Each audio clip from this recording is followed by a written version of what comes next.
kale KTV 5 to 7 MC Matsia olunaku olwaliro mbitaddemu engatto nzizeeko eno Lungujja ku Heavens Recording Studio. Basically tugenda kuwayawaya mu Kondongo. It's a new year. A lot has to change in this year. Bingi betulabye bitatambudde bulungi last year yensonga lwaki mbitaddemu engatto. With me nina producers ninamu n'abamu ku bayimbi aba gospel abayimbira ennyimba eziryowa emyoyo. Ndowooza kambaganye babeyanjulire oba oli awo mbabulire ekiddako. Kansoke ntandike n'omukulu waneeno ku Heavens Recording Studio obuuza ku bannayuganda sebo. Alright. Neyanziza batulaba mwenna amanya n'eddoboozi nze mpitibwa Cloud Pro na Beatline. Cloud Pro or Heaven Studio. Okay. Yes, Lungujja Kitonzi. Amina. Yes. In the building King Kosa musa ku bannayuganda. Batulaba mwena ku Kingdom TV aya King Kosa wanza Rasta Yesu nakyusa obulamu bwange. Mugamba mutya mwebale kwekuumira ku Kingdom TV. Ndi happy nnyo nti tugenda kushyalingako gye muli ebigambo ebirungi eby'endongo ya Kristo Yesu. Mukama abawo mukisa. Abalabi ba KTV amanya n'eddoboozi Shalom Christabel. Amina. Kayimba ki abantu ke bakumanyidde? Yongera bwongezi. Okay. Okay. Abalabi bafe abalungi ba Kingdom TV balamusizaako mu linnya lya Mukama waffe Yesu. Amanya yenze producer Samix eyakubira kayimba kansanyuka kuva King Kosa.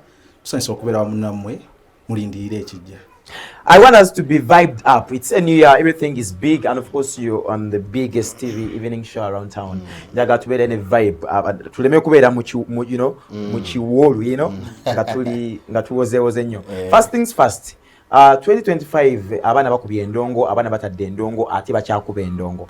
But to my notice, last year endongo esinzo okuba nnyo, I think it has been more of urban music compared to the previous years whereby worship music yali gospel industry.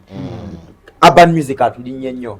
Is it all about the generation, you know, tutambudde ne wave kasoketa ne producer mwe mukuba endongo eno? What's causing this? Okay, what's caused that in the previous year of 2025? Sometimes ekireeta omuntu agenda n'ayimba gospel music kisinzira engeri gy'aba settinze lyrics. Omanyi ekigambo lyrics kitegeeza kantegeeze nti the foundation of the song is a chorus. Kati olw'okuba nti chorus ye catch y'oluyimba ne verses neziryoka ziddako, omuntu ajja ne hit n'egamba nti kisa kya Mukama. Kisa kya Mukama webanga etambula nga ayimbye ekinuuso ekiva ku mutima ekinakwata ku bantu. Ekirala gospel music wabanga akutte ku bantu n'atambula nabeera hit, kati ate omulala wavayo okuyimba ayimba kirala.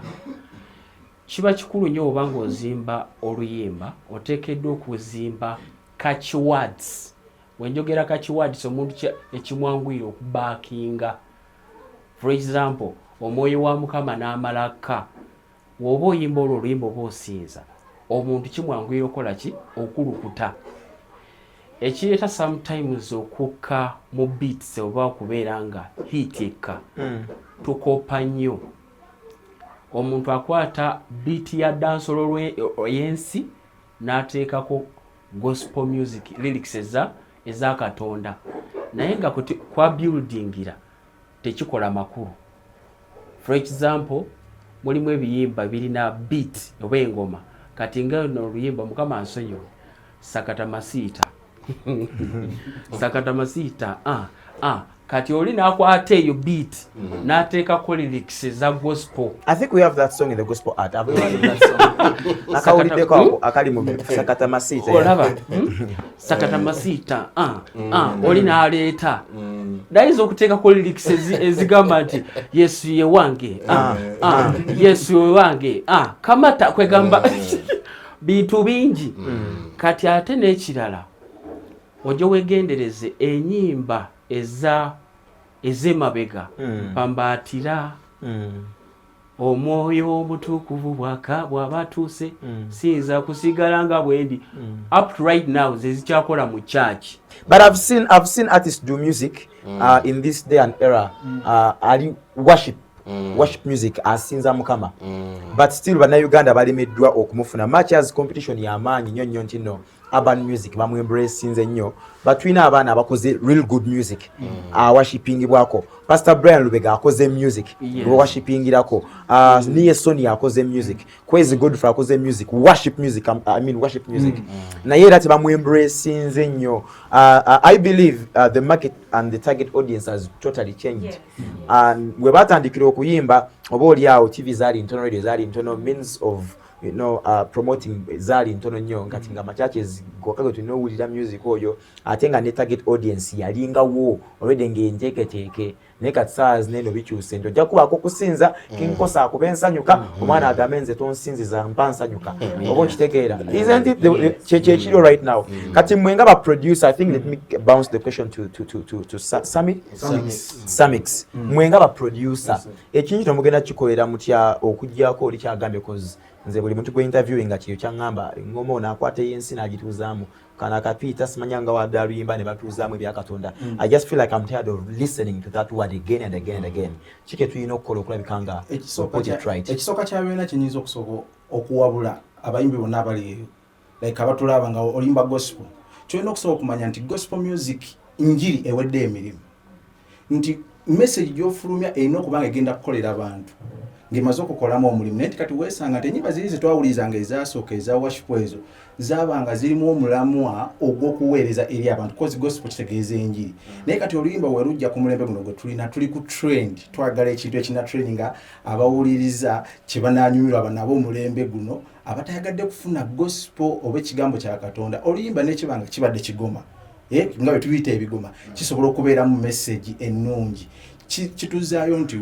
enjiri kijyobuulira oluyimba olwo lulimu kigambo ki wekibanga kigambo kyanjiri ya Kristo nga bwe kituyita nti gospel music nze nkulayirira nayo kinaaba kigoma naye ng'okyaddemu ebyawandiikibwa nga bitegeerekeka kijja kusigala ng'oluyimba luwangaale naye oluyimba lubanga luli mu birowoozo bye just vibe eggwako ekwatanga mwenge kitegeera kyekiviirako noga nti oluyimba lwabaddeko wiiki emu yabadde vibe naye teyabadde message kuva eri Katonda so my advice would be oba idea yange eri nti nga ffe baproducer singa abayimbi bano basobola okuwuliriza noga nti naye nedda oluyimba no tulunyigemu ku kyawandiikibwa nti ne musumba ajja kubeera kingdom alaba agambe waawo omwana yayimbye ebyawandiikibwa mu kigoma naye ekigoma ekikalu nga vibe biggwako naye wuwuliriza ennyimba ziri ezasooka yalinga message kuva ku Namulondo kye bayita omuntu ntoluyimba nalugye ku Namulondo ya Mukama so my advice nga eri abayimbi nga ffe baproducer omuyimbi agenda najja mu studio namugande no oluyimba lwa gospel nenga siwulira mu gospel siwulira mu njiri lwakubanga vibingidde ku ngoma ne sina wempuliramu ebikwataganira kubaki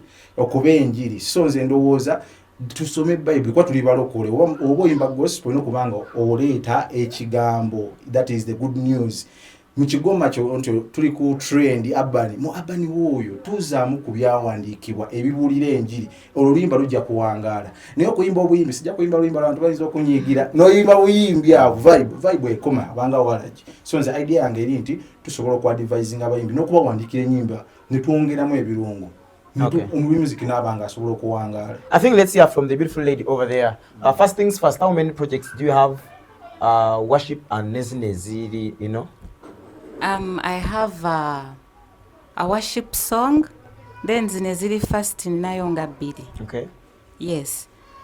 Okwongereza ku producer kyabadde agamba nze ndowooza tekyandibadde kuyimba bigambo bya Bible kuba babiyimba naye gospel music owedda I believe those people took time before releasing the song to the whole people ndowooza batwalanga akadde ne basabireza ennyimba ne basiiba ndowooza okukola impact nti tebayimbanga buyimbi byawandiikibwa babiyimba kati naye era ebyo byawandiikibwa ogenda olaba nga ogamba n'omuyimbi ate yayimbye eki ng'owulira byawandiikibwa naye ng'ogamba oluusi nga n'amaloboozi gaabwe si malungi. By the way, it has come to my notice abayimbi omanyi waliwo edda twakulanga nga batugamba John 3:16 verse 1 ebyangungu ebyo Musoma n'agamba Dawudi yazina enkutu ne zikutuka ebyo ebyangungu ebyo ogenda okuwulira generation eno nga byokka byeyimba but nze bwe ntula wange n'ensoma Bible ndaba phrases ezimu ne ngamba abayimbi tebaziraba you know baagala nnyo kiri eri yakyusa omwenge simanya abazi ne gafuuko ebyo byangungu easy phrases ezo ezikola chorus bangula asi bayimbi naye ogenda olaba nga audience tutuyane nti oba gwe gulinga omulembe oguliko abantu tebaagala nnyo byakudda oyimbe chorus eveno paka eri baagala bwangungu kikibombe ogambe kikibombe bwe bityo sijja gamba nti tetwagala but the audience abawuliriza ogenda olaba nga baagala bintu. Are you ministering to impress the audience or of you're course, impressing no. who called you? No, you impress who called you to you're serving the God who called you to preach the gospel. Ochitegera through the music. Ochitegera. Yes, that's what I think. Kati gwengo omukyala ow'omuguno omulembe mukama gwatwadde you know kiki okoze okulabika nga you bring back that soul touching music, you bring back that worship, that deep worship that touches the soul. Okay, ekisookera ddala mu byonna kwe kwetraininga okuyimba kuba ekyo nakyo kikulu. Omanyi our God is a God of order. Togenda kumala gaveeri olw'okuba gw'olina ebyawandiikibwa bingi nnyo ogambe nze nina ebyawandiikibwa kangende mu studio nyimbe ebyawandiikibwa abantu bawulirize. Ekyo nakyo kyanjawulo. So you make sure nti you invest in yourself okuyiga okuyimba. Bw'oyiga okuyimba kati awo ne woogenda mu Bayibuli n'oyimba ebigambo ebiri mu Bayibuli ogenda okulaba nga ogenda mu studio okugyayo oluyimba nga n'osaba ne Katonda okulufukako amafuta ng'oyimba ogenda olaba oluyimba lw'oba ofulumizza luba lukola enjawulo. Omuntu awiza n'agamba omuyimbi ono yayimbye bulungi. Ne ba producer oba tobawa na buzibu afulumya ekintu gagamba eno project okitegeera aba tati agifulumya kuba bamanyi kyafulumiza muzigo abantu abagenda owuliriza obubaka bagenda butwala bagambe bambi omukyalo ono ayimba bulungi aweereza bulungi omukyala wa Katonda ayimba bulungi okitegeera ate nga ne byayimba bubaka buwesa Katonda ki ekitiibwa. Yes.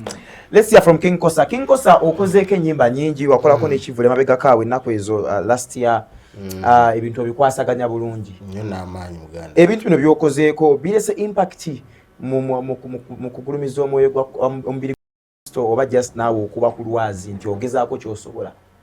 I think bikolera ddala big impact mu kulaba okwange n'eri abo abagoberera King Kosa.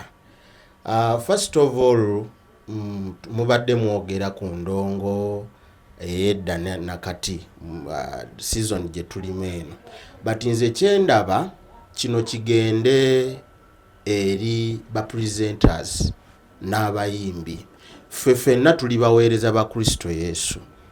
Kino sikyogera nti oba ndi biased eri baganda bange abakola ku zi TV ne radio stations but up to now ennyimba weeziri abayimbi bayimba.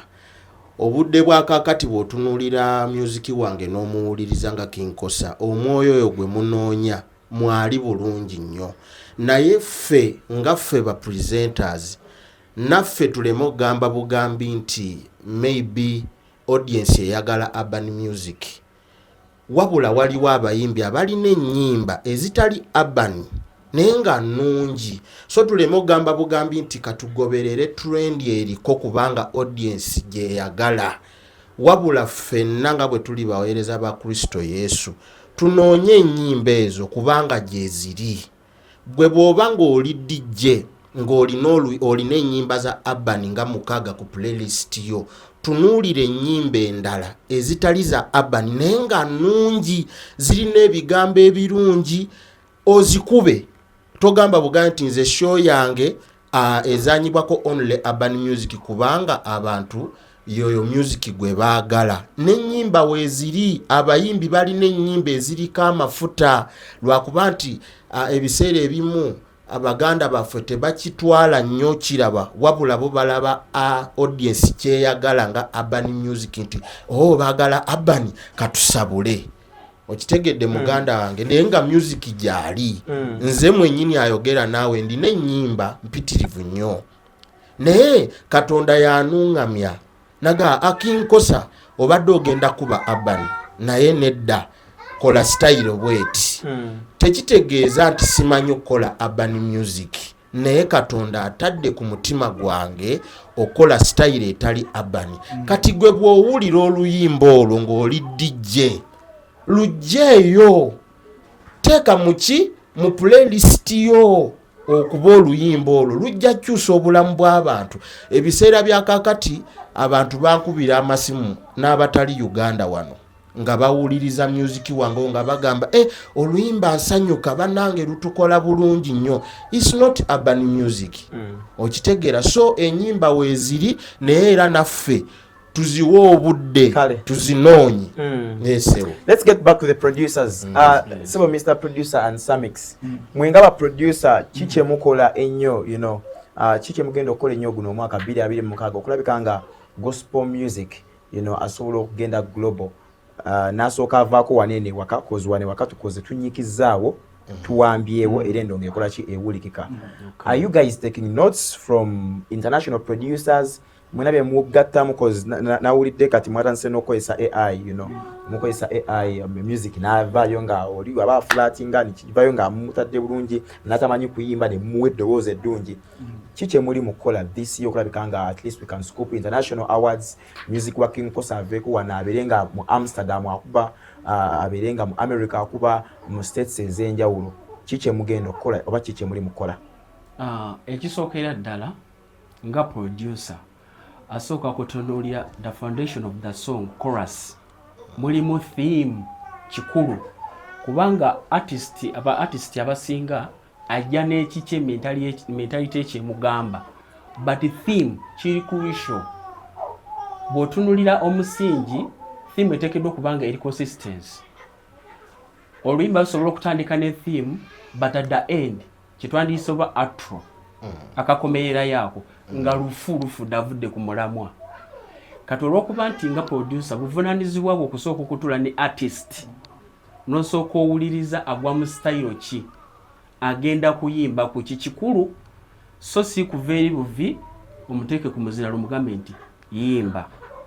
Artist ateekeddwa okubanga awuliriza producer kyamugamba ne producer n'awuliriza artist kyamugamba. Kati nga producer nga tanaba kugenda kutula ku muzinda oba ku byuma oba computer oba ku keyboard tusooka wuliriza ogwa mu style ki kubanga mu music tulina ebintu bino wamanga 1 beat 2 rhythm.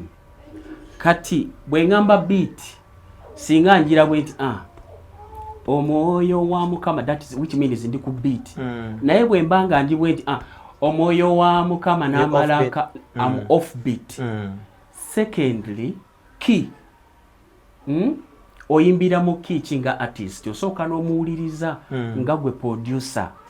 Kikulu nnyo okutegeera omuyimbi artist ayimbira mu key ki ayinza okubanga tamanyi kubanga mu music tulinamu kye bayita vocal range ne tubeera ne low octave and high octave.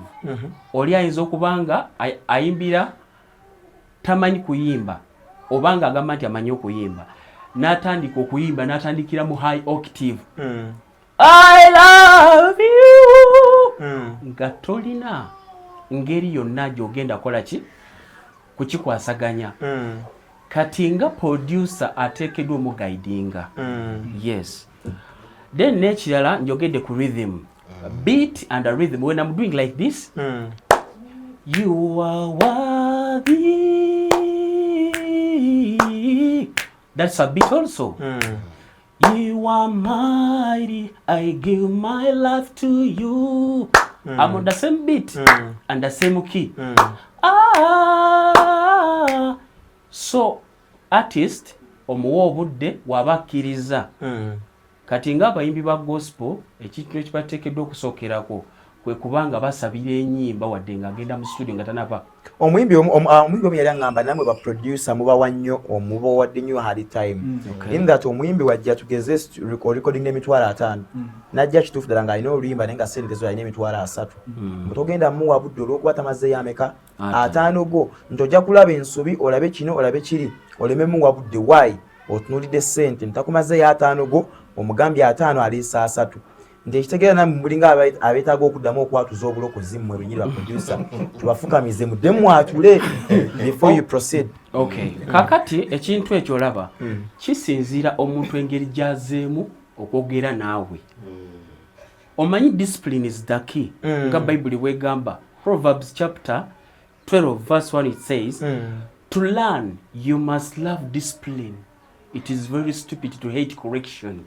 Yeah. So omuyimbi wa gospel oteekeddwa okuba n'empisa ng'ogenda mu studio kyekiri kyeŋŋambye nti obanga ogenda okurecordinga gospel music first pray kuba amafuta gatuyamba Mukama n'atulungamya naye okuleeta hit tusooka tegeera oyimba bw'oba oyimba otuula ku biiti eno gye nnyweddeko oli ku rhythm kiyo otambulira mu kiiki yomanyi gy'otambuliramu nti nedda kati eno gye nkutte bagiyita C eno gye nkutte bagiyita E oba C sharp o F sharp oba F oba G. Era omuyimbi kyateekeddwa okumanya nti mu music tetulinamu H mu keys. Mu music tetulinamu mpaka key teriyo wadde K key P teriyo.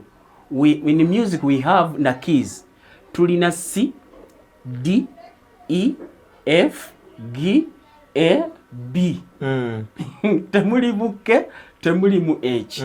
Yes, kati artist wabanga ebyo byonna talina kyamanyi tuteekeddwa okumuwa go ahead nti yimba bwoti era ateekeddwa okusooka n'ayimba oluyimba lwayagala okukola ki okurecordinga era netumubuuza chorus yeeriwa nti hawo bakorasi ebeera etya kati nga gwe producer ekyokola oba okimanyi n'omugamba kuba mu music tulinamu ekigambo kituyita repetition kyeki is the chorus omuntu ekimwanguyira okola ki okwakinga amangu aleme kwetoloola oba ng'ogenda kuyimba ku grace the grace of God oba ogenda kuyimba the blood of Jesus. It cleanses all our our iniquities. So it is good okufollowinga theme obutajonoona. Thank you. Yes. Samix abyogedde ebikwatagana mu studio bwenga producer njagala onnyonnyole eggwanga bayimbi wabe bateekeddwa okupulinga up for the betterment of gospel music this year. Ng'ogyeko ebya studio. Abayimbi bonna abatulaba ng'oli muyimbi wa gospel oyagala okuba ku level weova okutwa ku level endala ekisooka kya byonna gwe mwennyini self improvement nosooka n'olaba wawembadde omunafu kubanga newonaaba osaba nnyo amafuta ng'oli muyimbi naye nga totaddeyo budde kuyiga kusooka kweyongeramu ekyo ekisooka nga tonanenya studio tonanenya producer omanyi oluyimba nga lulina lukola naye lwabulamu ki lwaki olwange terusoundinga nga zempulira ku TV so kiwuli ekintu ekyo n'okumanya oluyimba lwange lwabulamu ebivuga ebiri live neetaaga okuteekamu kagita mu luyimba lwange nomanyawo nja kwongeramu kasente oba nfuneyo mukwano gwange amanyi okuba gita mpisizeemu abayimbi mukole emikwano mu makanisa gye musabira wali abakubi ba gita wali abakubi ba bass gita wali abakubi b'engoma n'osanga omuyimbi nga ye aliyo for God and myself ne kati oluyimba wawuliza music w'ensi endala waba Nigeria bati nti balina ebivuga ebiri live bibateeka mu luyimba lwabwe ne limprovinga ku sound quality nomanya nti ekyo nakikola naye sound wange wali kye bayita mastering mu luyimba and mixing wemala wengeri wa producer and recording oluyimba sikumala ku voicinga nakubamu awo nangamba oluyimba luwedde leeta flash kutereka oluyimba nakuwaddemu n'ogitwala ku Kingdom ne bagigoba n'ogamba nze ndika ekikolimo nedda music tali mastered tali mixed tufunayo ba sound engineer kubanga ngambi twagala tutake ku level endala bw'otunulya bannaffe abazungu abatusinga koneka babeera aba Nigeria bakolera mu timu wakanga fwana gwe tukola ku event ti waliwo omuntu wakuba omulala najja na mixinga ne tumasteringa sound oluyimba ne lufuluma nga liku mutindo gwonna naye omuyimbi ojja mugamba nti ne oluganda kayimbako kalungi ne sound we need to do more mastering about it tutaga twalitongera okuwuliriza sound yabeere quality bulungi asobole okuvuganya n'omulembe gwonna mukama yebaziwa abandaba naye obuzibu buva buli wano omuntu ajja kugamba anze olwange kasa bulimu ebigambo bya Yesu lumala ne ku kyaki balukubye ne banfuwa kyange kimala otegere bajja kuwaana naye oluganda oluyimba lujja kukoma ku 11 ya bulijjo. We should improve tuyiga okuwuliriza okulungi ogenda oluyimba lwanga kya lusounding nga bweyuti nga ffe baproducer noga plugins si bakozesa sound kyaliko tutekinga time nga ffe baproducer abali batulaba onoonyereze you improve naye sound gwakuba omwaka oguwedde 2023 sound yakya sounding nga kyeki mwana niko kwefaanana tojja ku improve. Give us your names for socials. Nze Samix Touch Studio, Samix Production wonoonyeza kuwona Samix Touch Studio. Kale King Kosa just sibula busibuzwa fans bo gwenja kujja kwenonyako tumanyi ndesebo. So mwebale nnyo abatuwuliriza ku Kingdom TV. Yenze King Kosa. First of all njagala bati nina kyendeeta oluyimba lupya baluyita Sangala. This time lulimi kyolo it is a Samya language. Katonda waffe wanimi ate n'abayimbi naffe tuyige ennimi nnyingi nnyo. So ndi mukuleeta oluyimba olwo this time lulimu dancehall vibe, mazina meerere naye nga bigambo bya Mwoyo Mutukuvu. So mbeebaza nnyo, mwebale kutugoberera, mwebale kunjagala nga nze King Kosa. Abali eyo mwenna bafaanizi bange, Mukama akibabalire, mwebale kunjagala. Ate temujjanga okwo. N'abalabi ba Kingdom TV ye TV yaffe ekyasinze okubeera ennungi mu gospel music industry. Mukama abampeera omukisa, music wange waali ku YouTube, buli wamu wonna teekamu King Kosa. Era mbaagala nnyo, wano we tuli muki Heaven Records. Thank you. As we get done, tell us about Heaven Recording Studios. Nga tumaliza babeta babasanga wa namba simu kukiwena. Alright, abawuliza abali abatulaba ku Kingdom TV amanya neddoboozi Cloud Pronda Beat ya tusangibwa no Elungujja Heaven Studio Elungujja Kitunzi ya abatwetaaga okutufuna ku namba z'amasimu eri 07345916 oba 0744082768 fe aba Heaven Record Studio tusangibwa no Elungujja Kitunzi era byonna tu recording enyimba zonna buli style tugikuba tukuba reggae music, dancehall, amapiano byonna tubikuba lingala byonna kasazibanga za Yesu tukuba gospel music yekka tetukuba secular music.